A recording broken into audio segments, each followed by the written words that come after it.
Hi hello ಎಲ್ಲರಿಗೂ ನಮಸ್ಕಾರಗಳು. Welcome to my YouTube channel. ಬನ್ನಿ ಇವತ್ತಿನ ರೆಸಿಪಿ ನೋಡೋಣ. ಅವಲಕ್ಕಿ ಚಿತ್ರಾನ್ನ ಹೇಗೆ ಮಾಡೋದು ಎಂದು ತಿಳಿದುಕೊಳ್ಳೋಣ.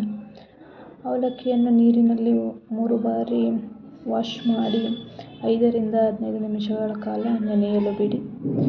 ಇದಕ್ಕೆ ಬೇಕಾದಂತಹ ಈರುಳ್ಳಿ, ಹಸಿರುಮೆಣಸಿನಕಾಯಿ, ಕಾಯಿ ತುರಿ ಎಲ್ಲ ಹೆಚ್ಚಿಟ್ಟ ನಂತರ ಒಂದು ಕಡಾಯಿಗೆ 3 ರಿಂದ 4 ಸ್ಪೂನ್ ಆಯಿಲನ್ನು ಹಾಕಿ ಚೆನ್ನಾಗಿ ಕಾದ ನಂತರ ಅದಕ್ಕೆ ಸಾಸಿವೆ, ಕಡಲೆಬೇಳೆ, ಕಡಲೆಬೀಜ, ಉದ್ದಿನಬೇಳೆ ಹಾಕಿ ಚೆನ್ನಾಗಿ ಫ್ರೈ ಮಾಡಿ. ಫ್ರೈ ಆದ ನಂತರ ಅದಕ್ಕೆ ಹೆಚ್ಚಿಟ್ಟಂತಹ ಹಸಿರುಮೆಣಸಿನಕಾಯಿ, ಕರಿಬೇವು, ಈರುಳ್ಳಿ ಹಾಕಿ ಚೆನ್ನಾಗಿ ಫ್ರೈ ಮಾಡಿ.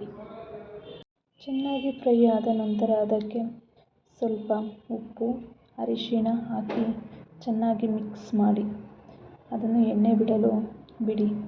5 ರಿಂದ 10 ನಿಮಿಷಗಳ ಚೆನ್ನಾಗಿ ಫ್ರೈ ಮಾಡಿದ ನಂತರ ಅದಕ್ಕೆ ನೀವು ತುರಿದಿಟ್ಟಂತಹ ತೆಂಗಿನ ತುರಿಯನ್ನು ಹಾಕಿ ಚೆನ್ನಾಗಿ ಮಿಕ್ಸ್ ಮಾಡಿ.